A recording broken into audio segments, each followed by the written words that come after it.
Welcome back to another episode of the Casey Campbell podcast. Casey Campbell with you, of course. We're pleased to be joined by Tristan Nunez, of course, one of the drivers of the number 31 Whelen Cadillac for Action Express Racing. How's it going? Yeah, it's going great. Still in Daytona, so just spending the rest of the week here getting ready for the race. Back in you're back in a DPI car since your Mazda days. Yeah. So let's talk about that for a second. What's it like to be back in a prototype type car? Yeah, it's awesome. I mean, luckily I was able to spend last year in a P2 car, which is honestly pretty similar in the way they handle as far as downforce levels and whatnot.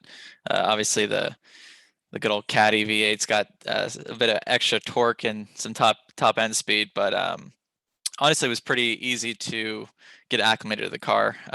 We did a test in December, and coming into the Roar, I felt pretty comfortable. So yeah, really looking forward to this race. Yeah. So this is not your first. How many Rolexes have you been in? You're only, I think, you're the same age as me. You're 26, I think. Yeah, 26. So how many Rolexes have you been in?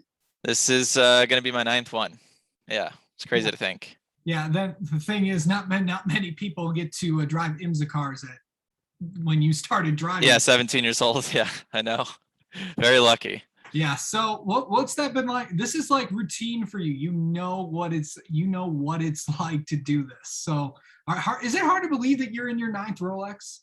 It is. Honestly, it still feels like it was just yesterday when I was here in 2013. So yeah, but to be honest, every time I come here, it feels new. That just the atmosphere of Daytona, and anytime you drive through the tunnel to go into the infield, it is really special. And it's still exciting. It still feels like the first time. But yeah, I was looking at pictures not too long ago about my first Rolex, and yeah, it's scary to see how young I was. I mean, you were only 17 in your first Rolex. Yeah. So, now you're with a brand new team. You're with the Cadillac boys. Of course, you're with Action Express. Of course, that Gary Nelson and all them. What's it been like to work with that team and to drive the 31? Of course, Dane Cameron, Eric Curran's been in that car.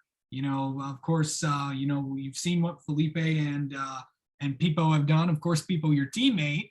Mm-hmm. What's it going to be like working with them, and how did this deal get put together? Yeah, it's really exciting coming into the championship winning car. Pipo has been extremely helpful in my transition. He's been a good friend and a mentor. I mean, he knows his car extremely well, and has made my transition pretty seamless. Everyone at the Action Express group has been welcoming me with open arms, and yeah, it's a really good atmosphere there. And I'm really excited to be a part of it. But yeah, it honestly came together pretty quickly. I remember sitting at lunch one day in San Francisco. That's where I spent the summer. And to be fair, I was looking to get back into DPI, because I did miss it. I did miss racing the top class. So, I was trying to scrape together, some names of teams and people to reach out to, and then all of a sudden out of the blue, I get a call from a North Carolina number, and at first I thought maybe it was spam, because you get spam calls every day from all over the country. But North Carolina, I figured it was a good idea to answer it. You never know. And sure enough, answer the phone, and he says, "Hey, this is Gary Nelson from Action Express. Do you have a few minutes to talk?" And yeah, I said, I have as much time as you need. And basically asked me what my plans were for 2022. And I said, I'm all yours, whatever it is. you let me know. And at that point, I didn't really know what was going on. I didn't know there was going to be a change up in the lineup. So I didn't even actually think to reach out to Action Express, because they were such a strong car. But it was a silly season, lots of driver movement. So it wasn't until later that that I knew that I was driving with Pippo. I actually went to the sim one day just to see what it would be like to drive a caddy. And Pippa was there, and got to meet him, and that's really when Gary told us that we were going to be teammates. And from that moment on, yeah, we stayed really in close contact, Pippa and I, and developed a pretty strong friendship even in a short time. And I've really enjoyed working with him, working with the whole group, and really looking forward to this entire season with the reigning champs. Yeah. And any time you get to, with Action Express and with two cars at the Rolex, you had a chance to talk to Jimmy Johnson yet? What's it like to? Yeah. You guys aren't teammates. Well, you are, but you're in different cars. Have you gotten a chance to talk to the Ally boys? Yeah, for sure. We share the same driver trailer, so that's where everyone changes, and we have some good friendly banter every day before we get in the car. So yeah, he's a great guy, super down to earth, and it's so awesome to talk to him and about his experience in his whole career. Where he started and what it was like racing in NASCAR, and all the innovation. It was so fascinating, but it was really cool. I almost see him as kind of an idol. I remember being in elementary school. I can't remember what grade it was, but I know it was young.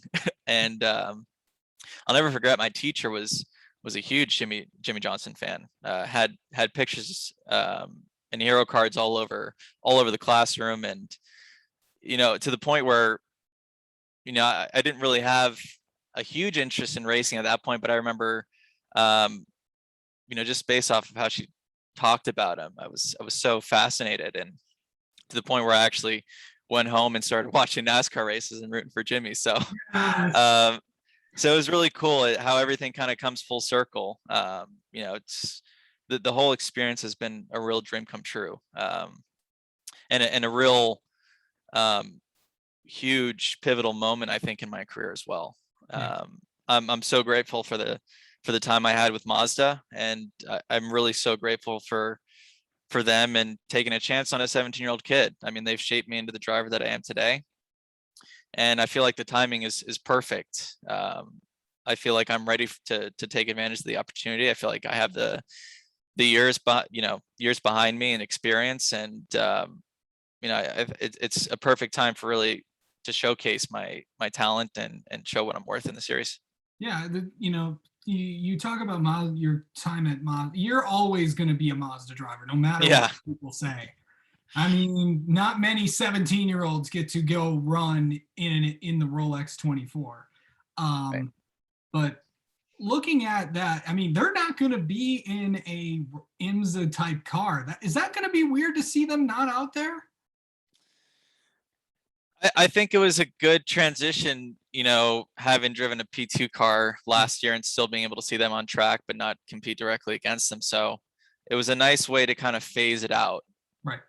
Rather than just a hard stop. So yeah, I mean, I definitely miss everyone at the Mazda group, but really looking forward to the future. I really do see that, as an American driver racing for an American brand, I definitely, I'm going to give it my all, and I definitely see and feel that there could be a long-term partnership between myself and the GM brand. So, and even my early years of racing, Action Express has been there from the start. Yeah. And they've always been a force to be reckoned with. Oh, yeah.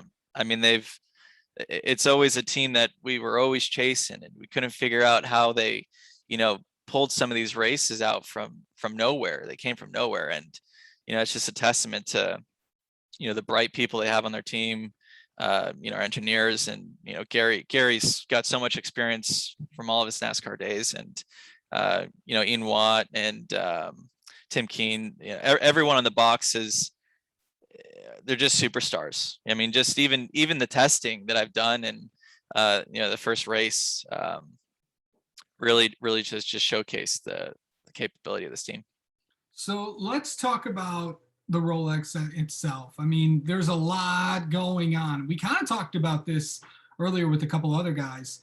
But what's it like during that day of the Rolex? I mean, when you're not when you're in the car, you're driving. When you're not in the car, you're either on the pit box or you're trying to get some sleep before you get your next stint in.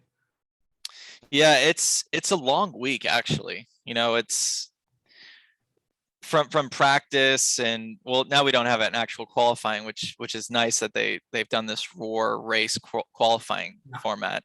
So Mhm. it kind of takes that extra bit of stress out of the weekend. You just had to focus on practice and getting, you know, your final tuning of the car to get a good race car for 24 hours long. But no doubt the day of the race is long and grueling, especially with 62 cars on track. Even just feeling how it was in the roar, it's going to be complete and utter chaos for 24 hours long. So it's going to be, you know, circling back to, you know, mentioning this is my 9th Rolex, but I really feel like this is a completely new race to me. Yeah. I've never experienced this race with so many cars, and it completely changes the dynamic of the race through and through. Yeah. Every lap you've got traffic, and you know, depending on where you catch them, you can either look like a hero or a loser real quick. So, and we have 24 hours to do that. So, with that being said, there's going to be lots of opportunities and lots of fighting to stay in it. So, it's going to be a fun race. I'm really looking forward to it. Yeah. I've asked this. I think I've asked this question to all the IMSA guys. I've been doing this, but what does it take to get it done at the to get it done at this Rolex race? Honestly, it's just in this year is just going to be about keeping your nose clean. I think if you can keep your nose clean, stay on the lead lap, and get it to the last 2 hours of the race to go fight for the finish, I think that's the key. The keys to victory, right? It's just keeping your nose clean, staying on the lead lap, not making any mistakes. It's a lot. It's a big ask for the drivers, for the team, your fellow drivers on track. It's a mutual respect, but you know, all those pieces together are really going to be the keys to victory. Absolutely. All right. Well, Tristan Nunez, thank you so much for coming on and taking some time with us. And good luck in the Rolex 24. It'll be in the 31 Whelen Cadillac for Action Express Racing coming up this Saturday into Sunday for the 24 hours. Perfect. Thanks, man.